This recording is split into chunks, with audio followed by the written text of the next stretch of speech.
Okay, welcome everybody. Thank you all for joining us live. For all those that do want to join us live, you could reach out to rabbizichud@torahanytime.com or under at least the YouTube videos, you do see the links to join the WhatsApp, which you'll get the links there and all the information regarding the classes, as well as hopefully B'ezrat Hashem some links, some clips, that is, some short-term clips that will hopefully be rolling out in the near future. Okay, so before we begin, just another reminder regarding the amazing organization that everybody has the opportunity to join, and that is Me'emasai. That is MEIMASAI.org, which is an organization that helps in the spiritual sense couples that are struggling with infertility by learning Mishnayos for them. So we had an update. And one of the updates are that if you select that you want to get the Mishnayos in the email, again, to sign up, it takes 30 seconds. To do it takes 30 seconds. It's really very quick. It goes to your email, text, or WhatsApp. In the email, you'll get it in English, and you really get it in English and Hebrew and everything, but there's links. But in the email, it comes directly to you, English, Hebrew, and the English is beautiful. You could just read it through. It takes you 30 seconds. You learn a Mishnah. Before you know it, you could be done the entire Shisha Sudra Mishnah. So strongly recommend everybody to join. I'll actually put another thing out there for anybody who, one of the things that we are working on is getting this out there. So if anybody has any ideas to be able to get this out there, even if it's paid or if it's free, it's preferable. I'm open to hearing any suggestions because we want to make this really blow this up and get this everywhere to get the maximum amount of schusim possible. Okay, so now whenever we're dealing with Kabbalistic concepts, and obviously today is a Kabbalistic concept, it is important to know background, because the more that you know background, the more that you can understand it, you could comprehend it, and you could internalize it, deeper and more of a lasting effect. In general, this is important with Kabbalistic things, obviously, because it's more esoteric, it's more out there. But this is true in every matter. Whenever you know the background, better or deeper or clearer, you respond differently, you understand it differently. And this goes even with interpersonal relationships. If you know a person's background, you'll treat them differently, especially if they have some sort of negative, kind of action, or let's say they have a bad character trait, or they're angry, they're mean, they whatever, they have something negative about them. People respond to the negative. Most people respond to it with, again, more negativity. But if, let's say, you know that this type of person, you know a little bit about this person's background. Maybe they were abused, maybe they were depressed, suicidal, maybe they had PTSD, from the Gaza war, maybe they had something, and then you're like, okay, wait a minute, maybe they're angry because of this, maybe they have issues because of something that's going on in their home, maybe they have issues because they have stress with money or whatever it is, and then okay, wait a minute, so now I know where they're coming from, so it's not really an attack at me when they're angry, when they're mean, when they have a bad character trait, so I'll respond differently. So the more that you know about a background, the more that you know about something, the more you can internalize it, you can respond appropriately, and so on and so forth. So this goes for interpersonal relationships, but also it goes for, anything that you're learning intellectually, right? If you're trying to understand a concept, the more that you know background, and that's reason why I'm giving a little bit of this introduction is, if I'm not mistaken, every single chapter that we learned at the Kav HaYashar, we had to do a little bit of a background, because it's so it's very, very deep and very, very Kabbalistic. One of the amazing things about it is that whenever you deal with deeper things, there's layers to understanding it. So there is a original layer, you're learning something, there's original layer to understand, and obviously there's deeper and deeper levels that you're able to go, and you get able to comprehend that information very differently, based off the translation or whatever that is that you know. In Kabbalah, this goes like levels upon levels upon levels. So as we get to the introduction the real introduction is something from the Shar HaGilgulim, which is the Gate of the Reincarnations. It's a sefer that was written based off the teachings of the Arizal.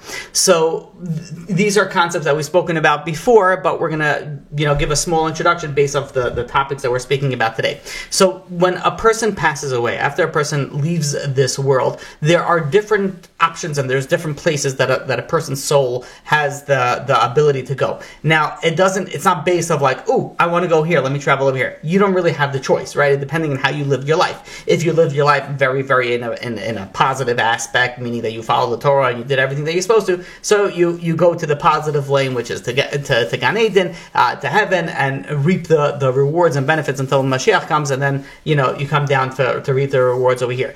If you lived it in the negative, there's a lot of different variations depending on how you lived the life, depending on the level of sins that you have committed, and if you did not do any sort of repentance. So from the many different factors, we're going to focus on 3 today.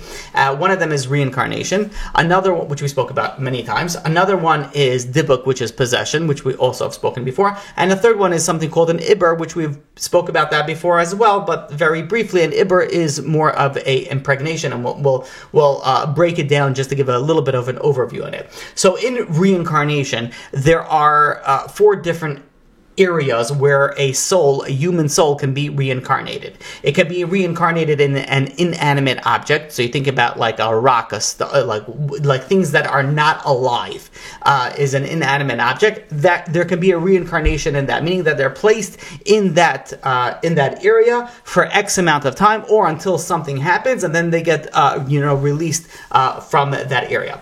That's the lowest level. Then there's a level above it, which is called the plant life, which is things that like are fruits and vegetables. Those areas is one level above the inanimate object. Then there's a level above the plant, which is the animal reincarnation, where a human soul gets reincarnated in an animal for a certain period of time until they're able to do the atonement, and we'll soon discuss it. And then it moves on to the next level, which is a human reincarnation. So the Arizal explains that out of the first 3 areas, anything that's not human, the soul remembers its previous life while being reincarnated either in the rock or the fruit or the animal. They're going to remember everything, and this is part of the process of the rectification that the soul needs to go through.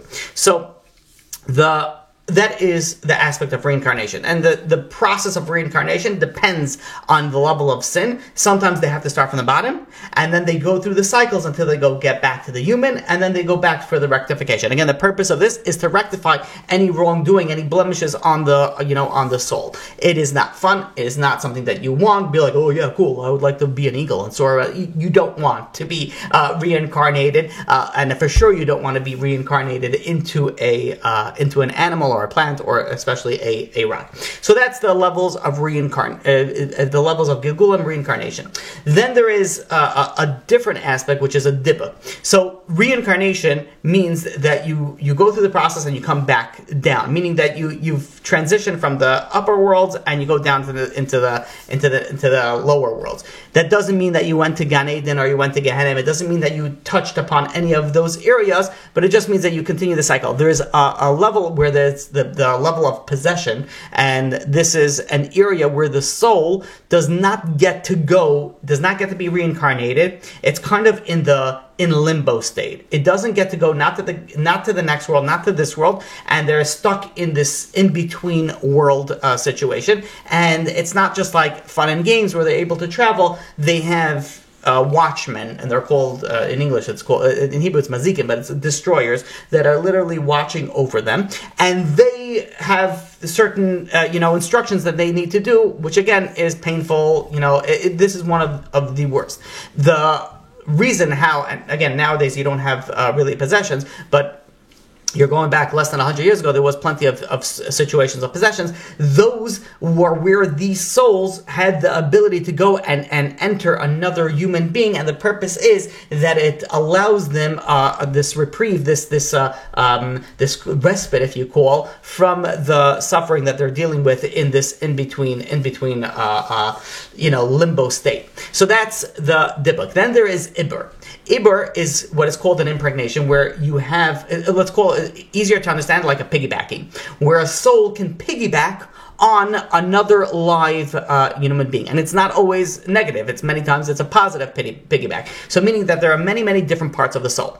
Part of the soul is in the grave. Part of the soul is in the heaven. Even in when we're alive, there are aspects of the soul that we're able to, there's 5 aspects of the soul, Nefesh, Ruach, Neshama, Chiyah, Yechida, that we're able to either, tap into, or it's too much, on us. Some are inside our body, some are surrounding our body, and some stays up in heaven. And even in that, there's something called Nitzutzim, which is sparks, which is something that is just a part of the soul. So there is an ability where you have an Ibur, where you have a soul that gets just like piggybacked on a regular person, walking down the street, whatever it is that they're doing, has the ability of having a soul being piggybacked on top of them. And the place that we speak about, this is more actually in all the places that we would speak about it, is all a positive, positive aspect. So this can be in a way that the Kav HaYashar brings down, where a soul, or let's say a righteous soul, can come down and piggyback onto you and give you this strength and this ability to overcome certain tests, or to do a certain mitzvah, a certain good thing. And you see this sometimes. You're going and you're having a very, very difficult time, and all of a sudden it gets easier. Now, I'm not saying this is the reason, but this can be one of the reasons, where you have a soul of a righteous person coming down and giving you that little help, or giving you that little push of where you need to, and giving you that sort of if you think about it in a video game, that boost of power, that you have the ability to go and accomplish it the right and the correct way. So with that introduction, let's begin what the Kav HaYashar speaks about in this week's parak, which is the 6th chapter.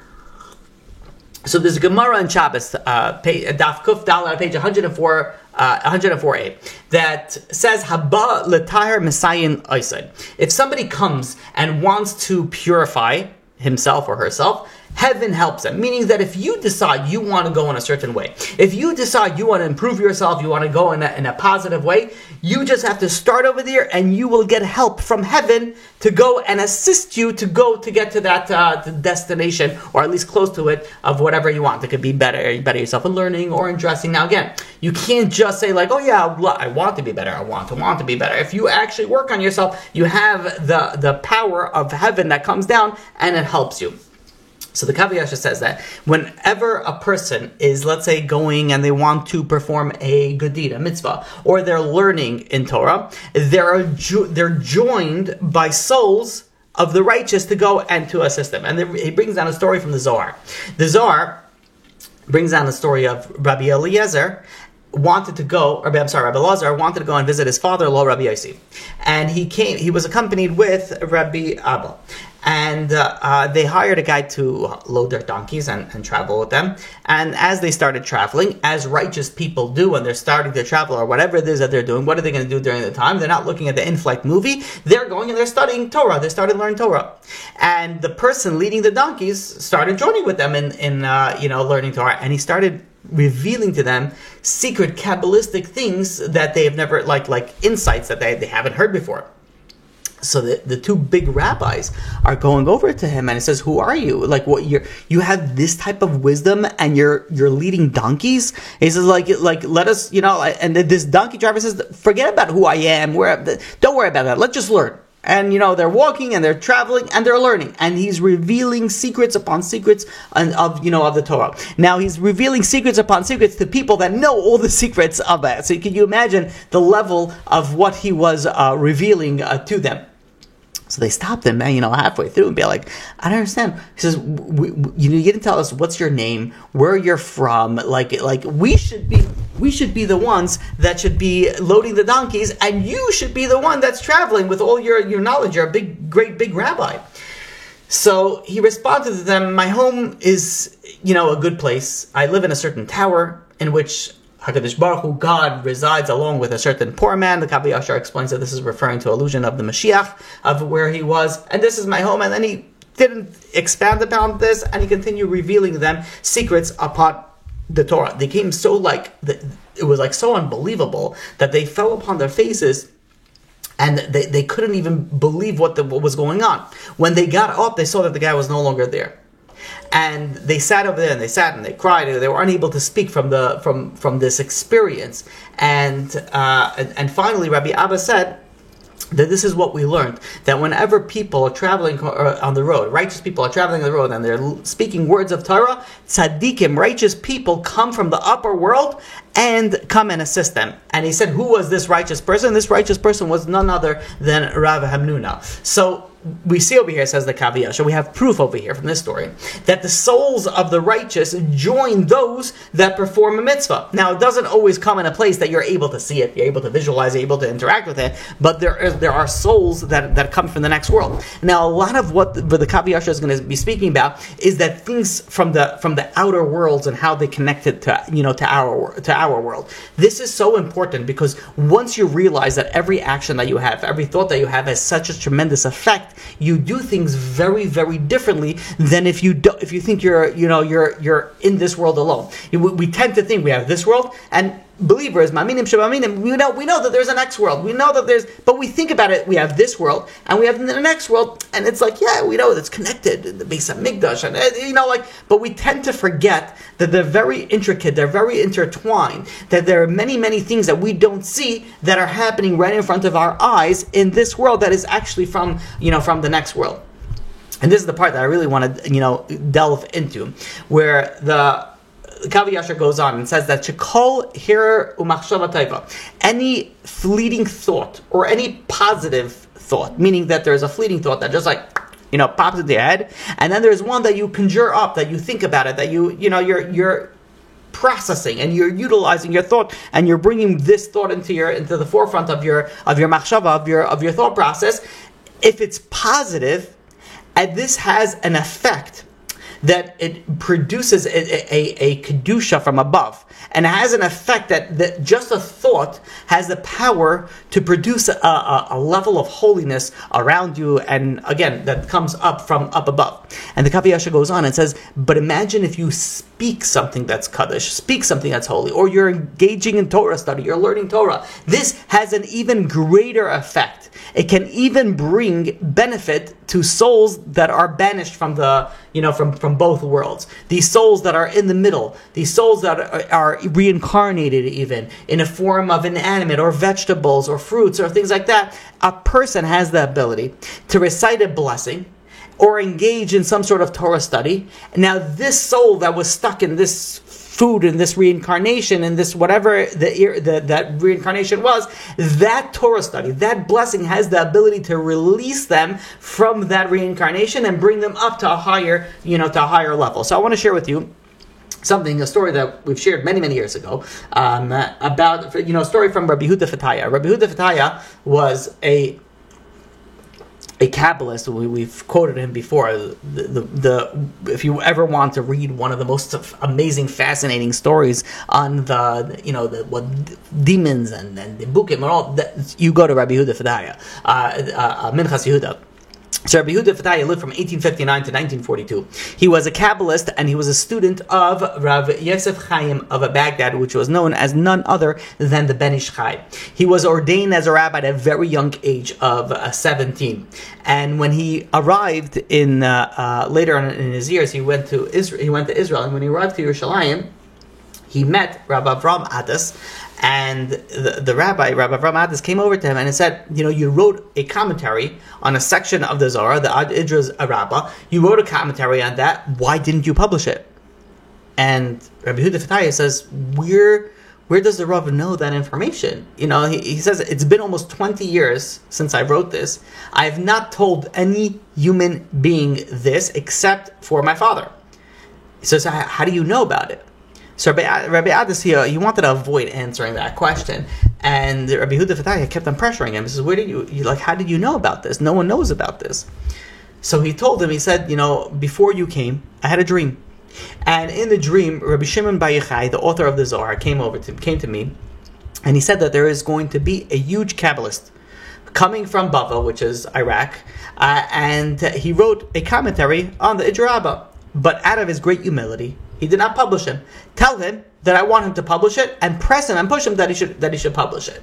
So this is the level of who you're talking about. This type of rabbi, disciple of the Ben Ish Chai, and he was known to be like if someone wrote a book and the Rabbi Shimon Bar Yochai comes to somebody in a dream, tell him, make sure that he publishes it. You know the level of what we're talking about. He was very famous, Rabbi Yehuda Fataya, for dealing with kameot. Kameot is amulets. Amulets is something that is very, very sparse. The people that know how to do it is very few, if any, nowadays. And he was known that he knew how to do it. We're not going to get into all the details of it, but it's writing Kabbalistic things on a piece of parchment that has a power for whoever wears it. And again, each there's different things for different different amulets for different things that are needed.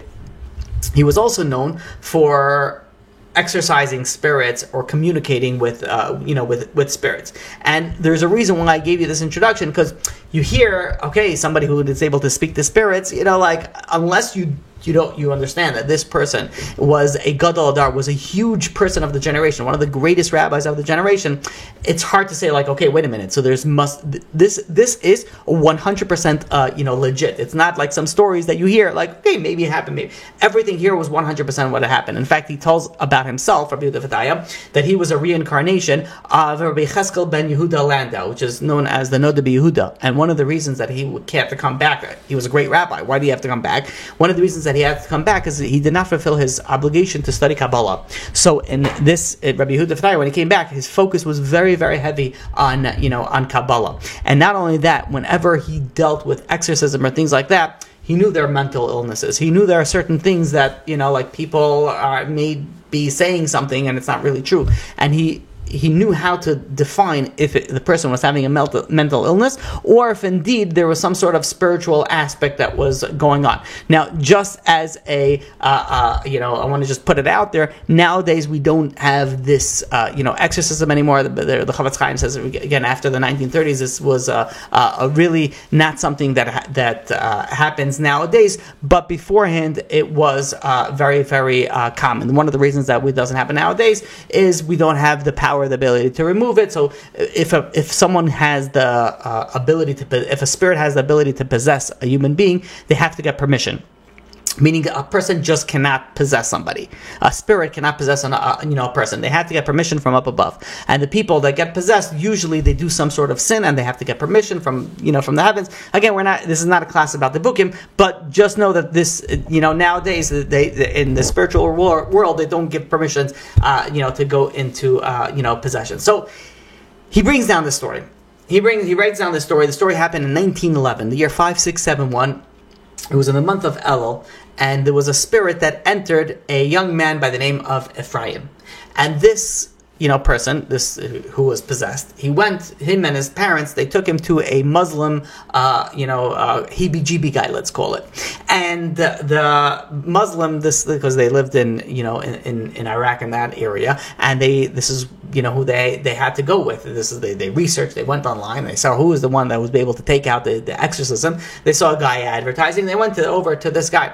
And this, heebie-jeebie man tried to go and take out and exorcise this spirit, but the spirit did not, started, cursing this Muslim person, and, it really went against him and his God and everything else. And he says, what are you doing? He says, take me away from this unclean person and bring me to Yehuda. That's what he says. Bring me to Yehuda. We're referring to Rabbi Yehuda Fataya. Now, just that we understand the way that it works, that sometimes you had people that would go to Christian exorcisms or Muslim exorcisms. These come from a power of tumah, comes from a power of impurity. And sometimes what happens is that if a Muslim or a Christian, that they come and they're trying to take this spirit out, they are producing more impurity onto the spirit, and the spirit can sometimes leave because of that, because they don't want to get more impure. But that doesn't help not the person, not the not the spirit, but that's how you have sometimes a successful case of an exorcism in those in those religions. But the spirit says, he says, you got to take me out of this. He says, this guy is just causing me more harm. Bring me to you, Rabbi Yehuda Fataya. So he goes and they call this Rabbi Yehuda Fataya, and the rabbi comes in. And he sees that this person is lying in the bed. And he's lying in the bed with only the white of his eyes showing. The pupil, like they didn't, nothing else, only the white aspect was showing. And there was a voice that was coming out, but it wasn't coming out from his lips, it was coming out from his throat. And the rabbi started conversing with this spirit. He says, what's your name? And the spirit didn't want to say the name, which is very, very common. So there's something that's called unifications. There are certain things, Kabbalistic prayers, that a Kabbalist is able to say that causes suffering and pain to this spirit. It also heals them, but it causes them suffering, which means that which kind of forces them to do whatever the rabbi or the Kabbalist wants them to do, whether it's to leave or whether it's to purify them. Usually it goes both in one. So he did some sort of unification. Tell me who you are. And eventually he caved in the spirit, and he said, my name is also Ephraim. And he said, he lived in a certain area, a certain neighborhood. And as Rabbi Yehuda Fataya usually does this, he goes and he looks into and he speaks about what this person did, what this soul did, what this person did that caused him to go and to not be able to go into Gehenna, not be able to go to Gan Eden, and rather be in this middle road. And he writes about all the sins that the person did. So this person goes and explains, says, he was a donkey driver, and there was a woman that hired him to take her to the caver of Yechezkel Hanavi, Ezekiel the prophet, to go and pray over there. And she was a married woman. He took her and he brought her into a certain area that's secluded, and he threatened that he would kill her, and he forced her to commit a certain sin. She was a righteous woman. She came, afterwards she survived it, and then she went over to her husband and told her, and she ended up getting divorced. Afterwards, he goes and he says that he did a certain sin with his mule, with his donkey, and he also did another certain sin with a male. And he, a few years after that, he was going with some other donkey drivers in his business, and they got into an argument. It was Arab donkey drivers. They got into an argument, and they killed him. They killed him. They left his merchandise, left everything, and they buried him in an unmarked grave. His brother heard that he died. His brother went and found where the wagon was, and he took all the merchandise, and he went to his house and he took everything that he owned. He didn't return anything to the owners. He didn't pay back the creditors. He just took everything for himself. And he didn't even do anything with the Kaddish. He didn't do anything for the 12 months that is customary to help a soul. So because of his sins, he was never married, and he died at the age in the age of 40. So he didn't merit not to go to hell, not to go to heaven, and rather he was stuck in this in between area. And he said that because of what his brother did to him, he caused him tremendous amount of downfalls. He went and he made him lose all his money. He caused him serious illnesses, and he goes and he tells the rabbi, and he says, you should know that where he's buried, there's other Jews that are buried over there. And he continues on and he tells the rabbi, says it's been 17 years since he was murdered. So the rabbi asked him, says, did you repent? Did you do tshuva before you were murdered? And he said he was so terrified, he responded, that he couldn't think about repentance, besides the fact that he was an ignoramus. He wasn't somebody that cared about repentance. He wasn't somebody that followed the Torah. And in fact, he said the putting on the talis and the tefillin, he only did that 3 times in his life. He never prayed, only if it was Yom Kippur. And then the spirit continues and tells the rabbi, says, you should know that this is not the first time that I am in this world. So the first time I lived in the city of Tzfas in Israel, and my name was Shlomo. And he said, I sinned excessively during my first incarnation into this world. And then it was decreed that I go and be reincarnated into an inanimate, into a mineral, and then into a vegetable, and then in an animal, and then into a human, which is, again, common in the process, that if you have to be reincarnated, sometimes you have to start from the bottom, and then you work your way up. But when he got up to the level of being reincarnated into like some sort of plant or vegetable, he was reincarnated into a pomegranate. And he said the pomegranate was brought by somebody who was a righteous person by the name of Shimon, and he ate it at a Shabbos meal. He made a blessing of Shechiyanu, he made a blessing over it, and I was rectified. And then he was able to skip a level. He didn't have to go to be reincarnated into an animal, and then he was reincarnated into a person, which was by the name of Chaim. This is his second reincarnation of a human.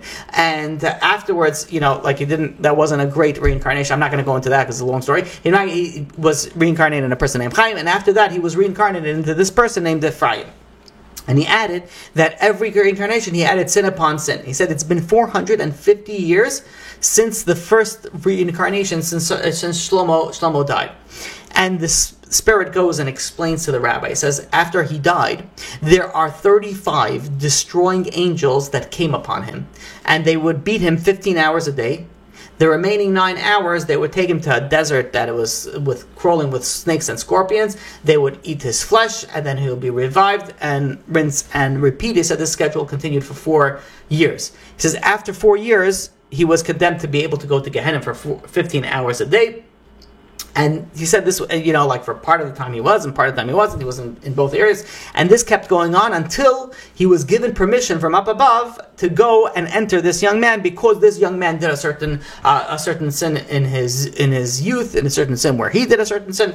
And he was given permission to go and enter this person. So the spirit continues, and he says that I entered this person through the crown of his head, and it would feel like a needle gets pushed into this person's head. And as the spirit is speaking to the rabbi, the mother of this possessed boy is serving food to the rabbi and to everybody who is in the area. And the spirit says, do you take a look? He says the meat that this woman just brought in, there's an 87-year-old woman that's being reincarnated in that meat. And she was reincarnated because of a sin that she did. She was combing her hair in public in the courtyard. And then he goes and says there's a pomegranate over there. He says that's a girl being reincarnated over there. And he said there's a bird out by the tree. He says that's a reincarnation of a 3-year-old girl. And this spirit was telling the rabbi, says, I don't understand how you don't see it. It's so clear in front of me. He sees all these reincarnations all right in front of him. And the spirit tells the rabbi, says, what you need to do is you need to make a blessing. Everybody has to answer Amen. And that would raise these souls and be able to relieve them from their current reincarnation and bring them up to the next level. So as the rabbi is conversing with this spirit, the rabbi is trying to obviously get the spirit to leave, but the spirit refuses to leave the boy. And if he was going to leave, he wanted to harm his host, and the rabbi forbade him. And he said he's going to leave, but the rabbi saw that he didn't leave, meaning that there is some signs that shows that a person leave. But the rabbi didn't push us on. Making a long story short, this a few days later, the boy was davening. It was Yom Kippur. The boy was davening in shul, and all of a sudden the boy fainted, and the spirit revealed itself again and started talking. And all the attendees were looking around, and they wanted to obviously watch this phenomenon. And the spirit was screaming at them, "Everybody must leave the shul right now." He says, "I'm leaving this boy. Everybody must leave right now." And obviously, people like to look at these, type of situations and scenarios, and nobody wanted to leave.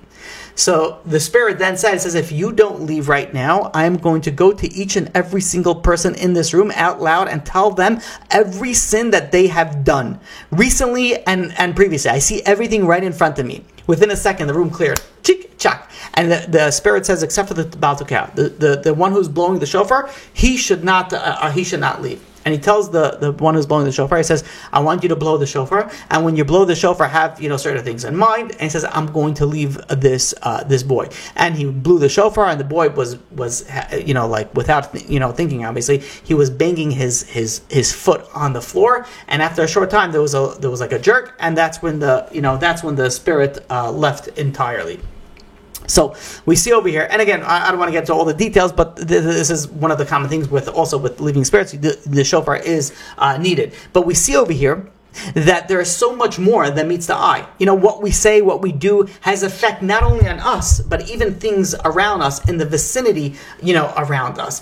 And the level and the power, and this is what the Kav HaYashar is saying, the level and the power of what you have when you make a blessing, you don't realize the power that it has. And if we think about this, if we think about, you don't realize that there's so much all around us. Now again, there's a balance, right? You can't think about it too much because then you'll go crazy, right? You're like, okay, anxiety and whatnot. But you have to be aware that there's another world, and that world is very much intertwined with our world. And it's very interconnected, and things are moving around, and you're making a blessing on a drink. You have to go and you have to make a blessing. The better off that you are, you're rectifying who knows what is going on around you. But we tend to rush through things.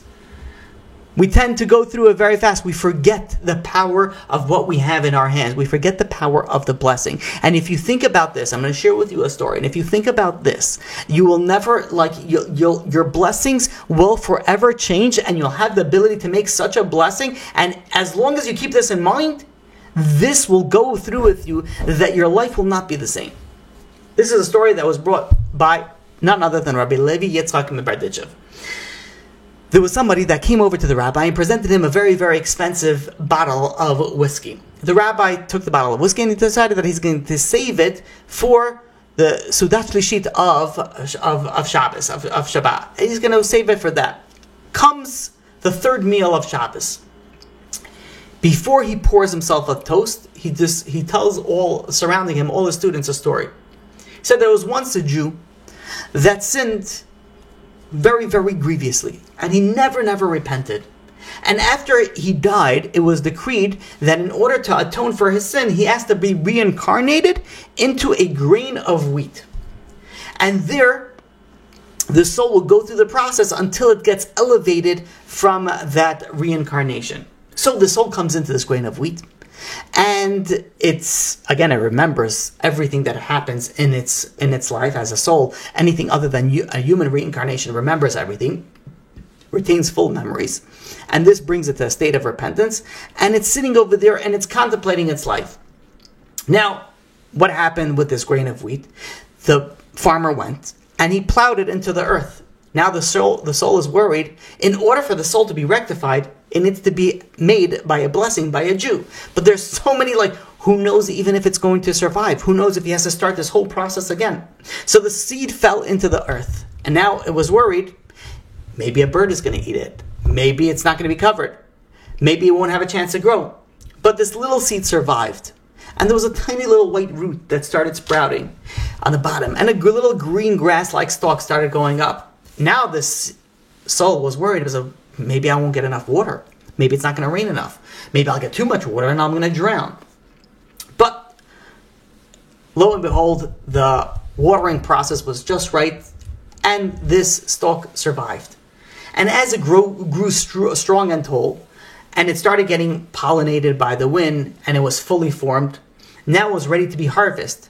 But now the question is, what's going to happen with it? Maybe it will be eaten by a non-kosher animal, a non-kosher bird, by a black crow. Maybe it's going to be eaten by a kosher animal, a chicken. And then it still has the opportunity to get raised if a Jewish person makes a blessing on it.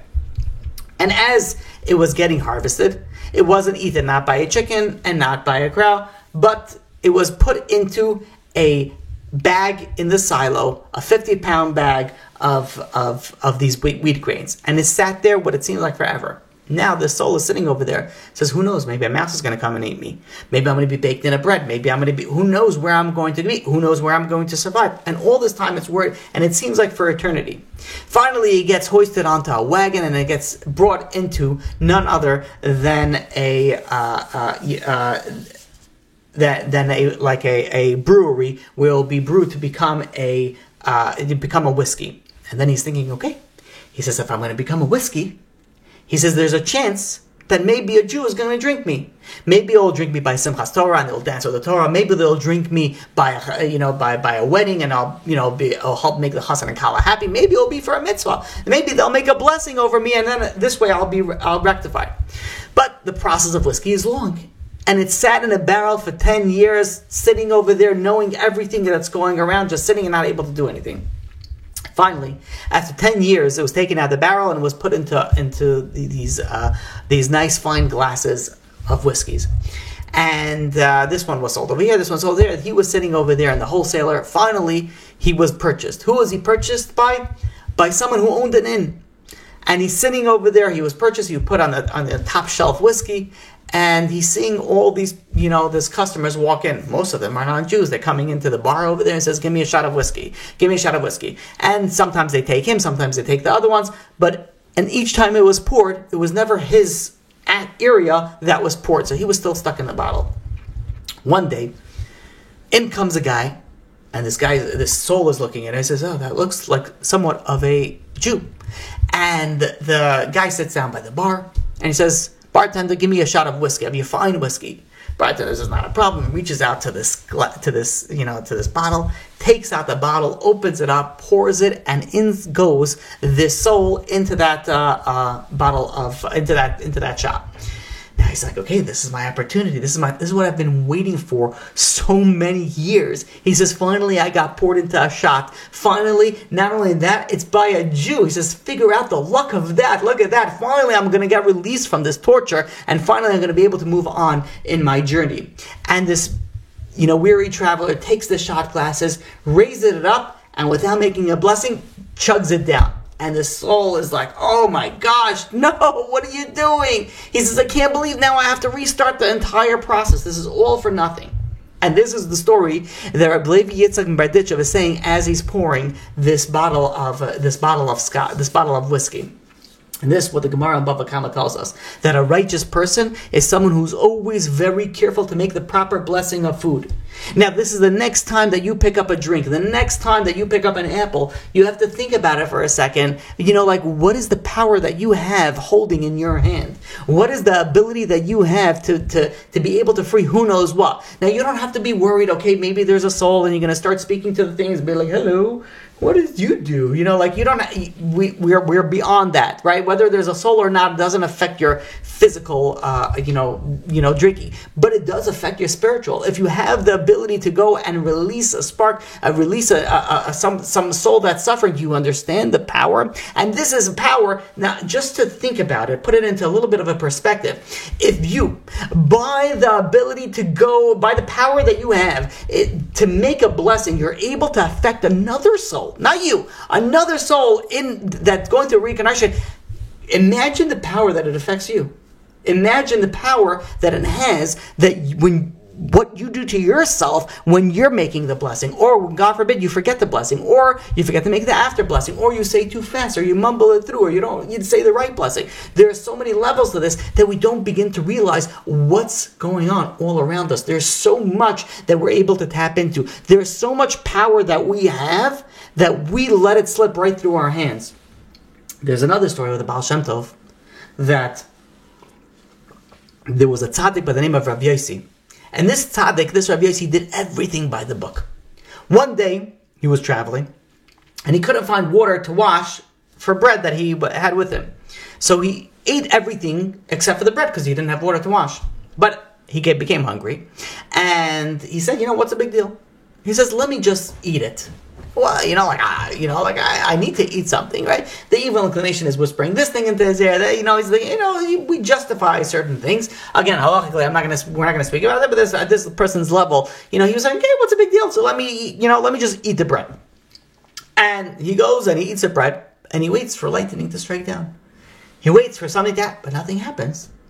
So slowly, this started a snowball effect of him slowly losing his fear of heaven, slowly losing his Yirah Shamayim. And he began to fall spiritually until he ended up becoming a thief, and he broke almost all the rules, all the laws of the Torah. And this is why Ben Azai says that a person has to run to do even a small mitzvah, because mitzvah gereres mitzvah.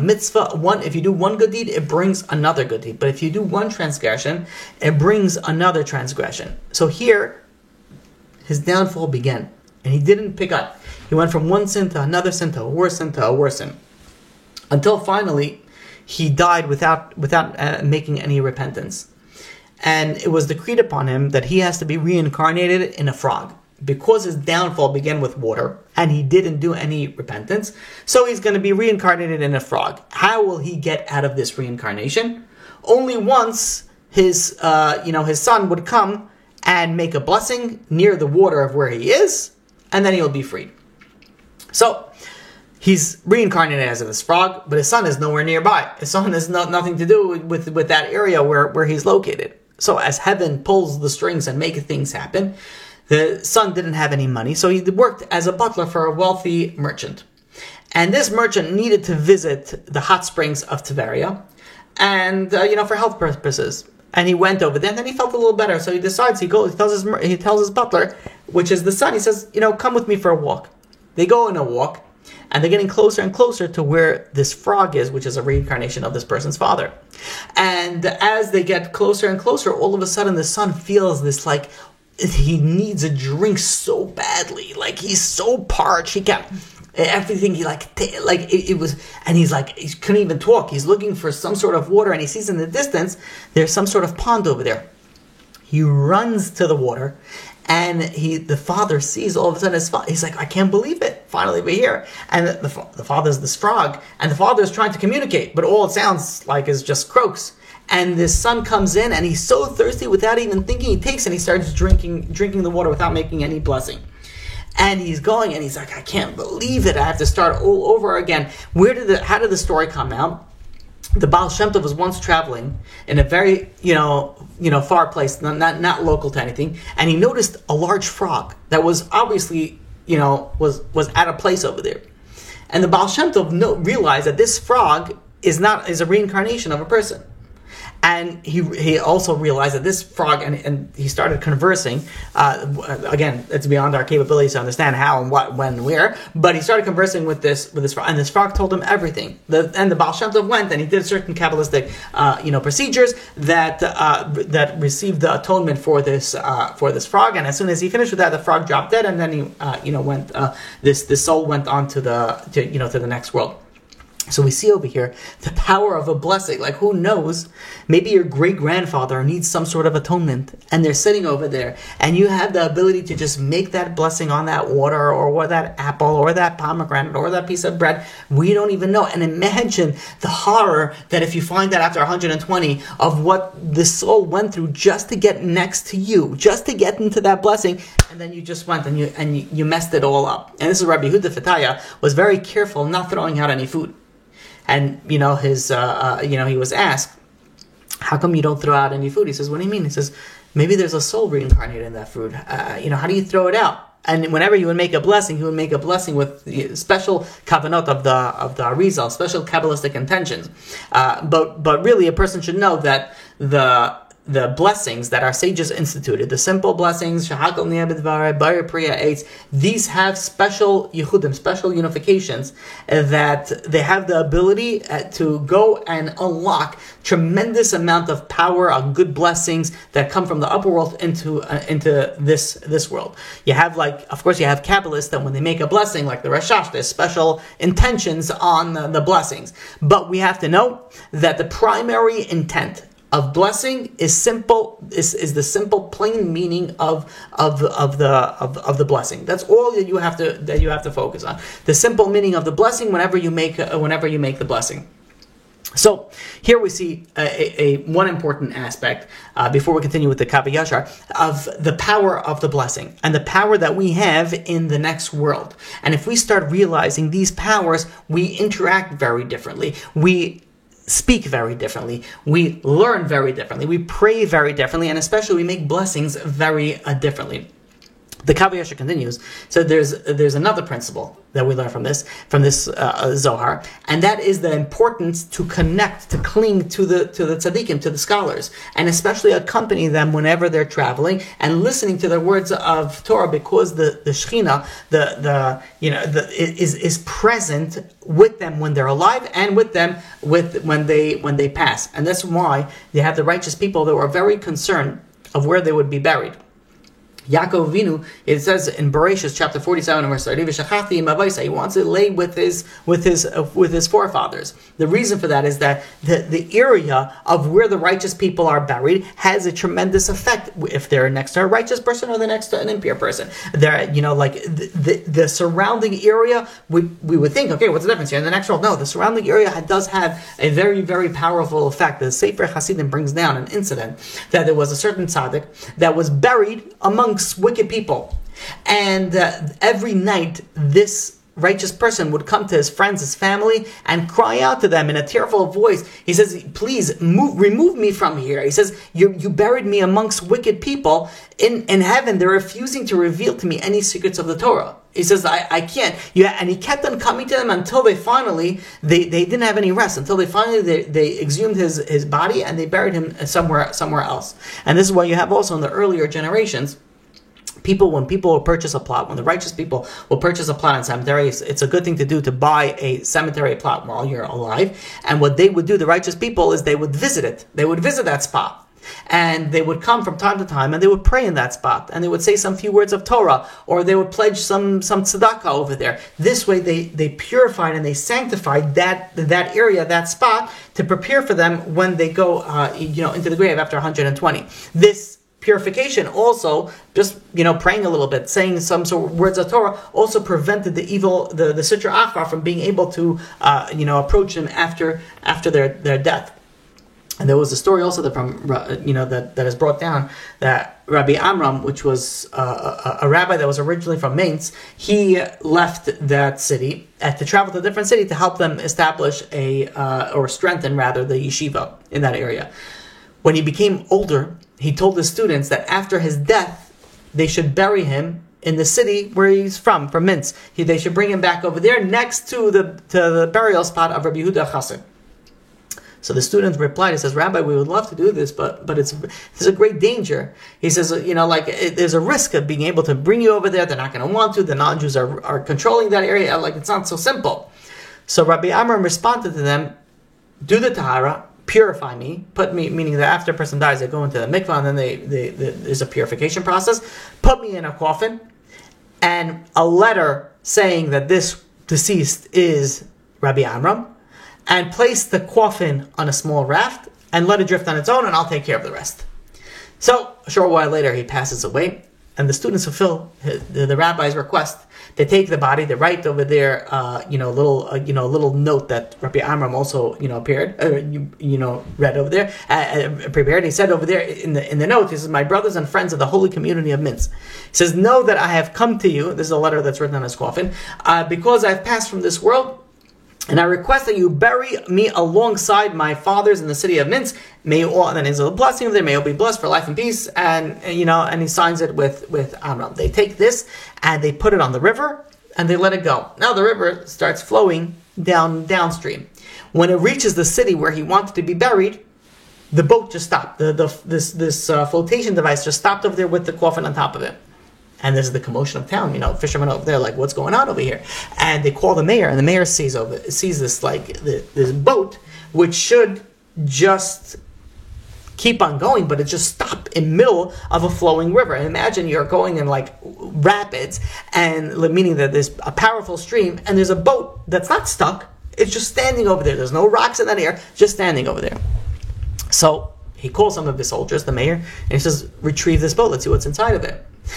These non-Jewish soldiers, they tried to get this boat with the coffin in there, but every time they try to get it, the raft, just moves slightly away from them, and they're just never able to get it. Until the mayor says, maybe this was, a Jewish, they saw the coffin over there, so maybe it's a Jewish person over there. He says, call one of the Jewish people. The second that the Jewish people came to the riverbanks, all of a sudden the coffin started drifting towards them.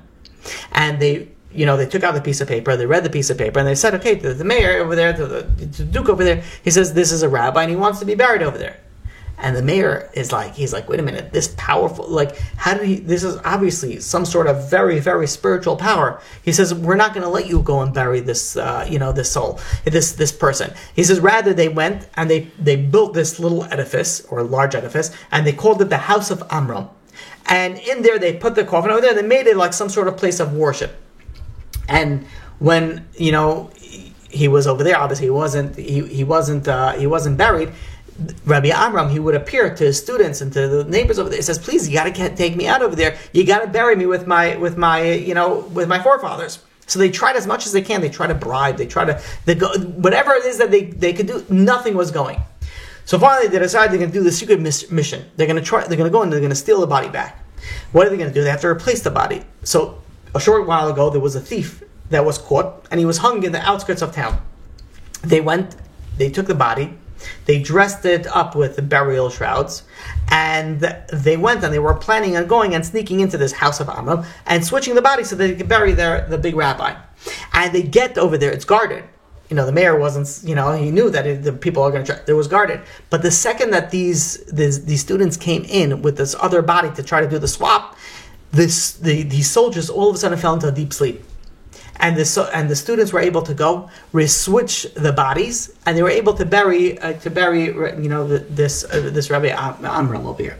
So we see over here, it says the Kav HaYashar, how important it is that a person has to be careful where they are going to be buried. And the rabbis of yesteryear, they knew how careful and how important it was. And this is what the sages say. Mam Loz brings down that a person should not, that if it's a righteous person, they shouldn't be buried next to a regular person.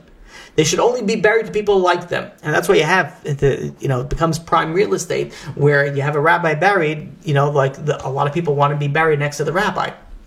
And people pay good money for that burial spot. But really what it should be is a righteous person should be buried next to a righteous person. And in fact, the Mam Laws brings down that if two people hated each other when they were alive, they should not be buried next to each other after they die, because it causes both of them grief. Meaning that there's still this interconnection, and we see this idea that comes out from this part of the Kav HaYashar, that this world and the next world is very, very much interconnected.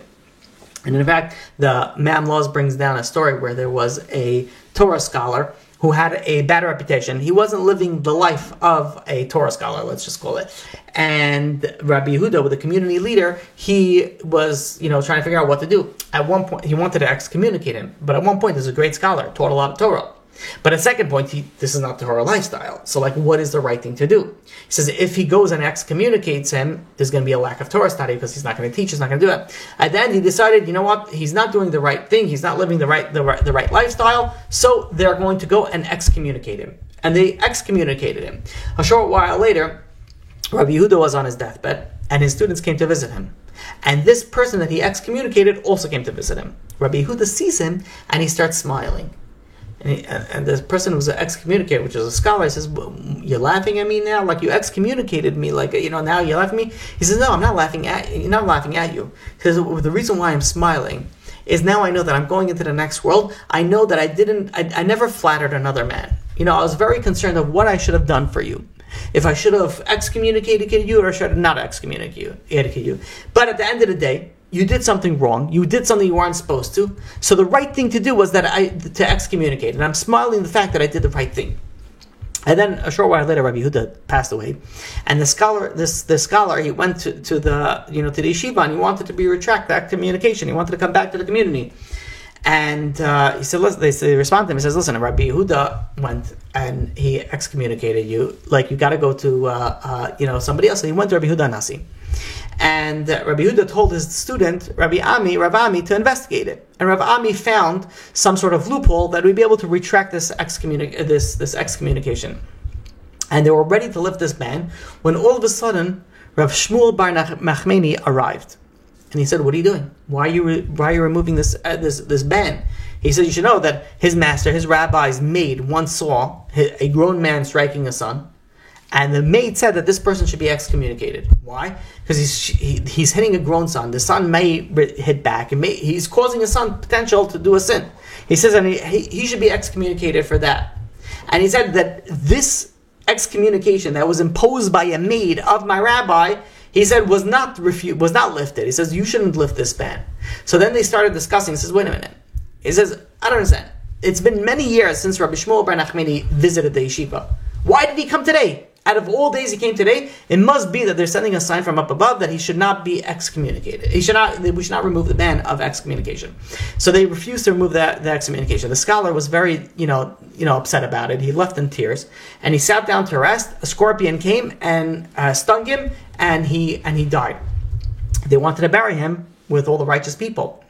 But there was a large snake that entered that area and would not let them bring the body until they had to bury him into another area. Meaning that they didn't allow him to be, because of the certain things that he did, and he didn't, I guess maybe he didn't do the repentance or whatever it was, they didn't allow him to be buried. Here we see the power of where a person is going to be buried and which area a person is going to be buried and the power that it has. Now, if you think about it, if it's so important where you're buried and who you're buried next to, then imagine, kal v'chomer shebekal v'chomer, certainly when you're alive, can you imagine the effect of your neighbors, of your friends, of your acquaintances, of the people that you hang out with, how much that is going to affect. If when you die, after 120, it matters who's your neighbor, it certainly matters who you hang out with today when you're alive. So we see over here a few lessons that we learned. And then we'll open up if there's any questions.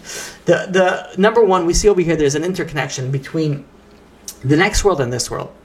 And a very, very important lesson that we have to take away is that the next time you make a blessing, the next time you do whatever it is that you're doing spiritual, you don't realize that you have the ability to release souls. You have the ability to go and do so much in the next world. Now, if you're doing so much for the next world, imagine the power that you have that releases for you in this world, and the power that it has right here, right now, what you have. And we don't realize the power of the blessing. We don't realize the power of what we have and what we hold. Also, the power of who you connect yourself with.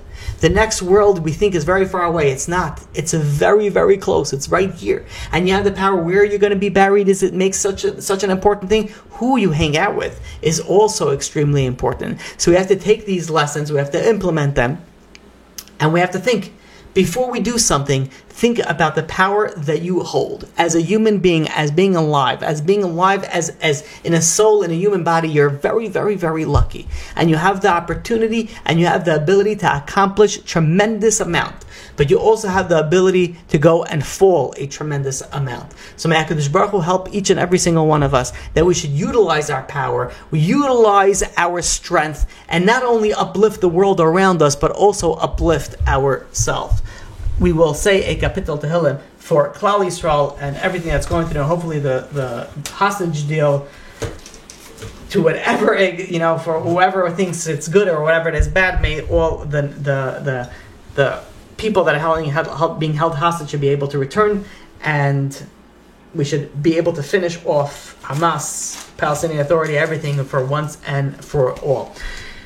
As usual, we say Kapitel Kuf Lamed Shir Malais Mimama Kim Karasicha Adonai Adonai Shema Bekoili Tiana Aznecha Kashuv As the Kol Tachanunai Imavai Nice Tishmar Ya Adonai Mi Yamaid Kim Chaslicha Leman Tivarei Kivisi Adonai Kis Nafshi Vilidvarai Chalti Nafshi La Adonai Mishamim La Beker Shamim La Beker Yachal Yisrael La Adonai Kim Adonai Yachased Varbein My Fidus Achenu Kol Beis Yisrael and Asulim Batzara Vashib Yahaim Did Bein Bayam Uvein Bayabasha Hamakim Yerachem Aliyam Yatzim Yitzara Lirvachom Afela Liara Meshiva Legula Hashta Bagala Vizman Karev and Amaramim. And of course, yes, we should have make sure we continue daven and pray for Rav Pesach Kron, for Refuah Shlema, Rav Pesach Yosef Ben Henda. Thank you very much. Okay, looks like we don't have any questions. I want to thank you all for joining. And until next time, may you all have an amazing and a successful week.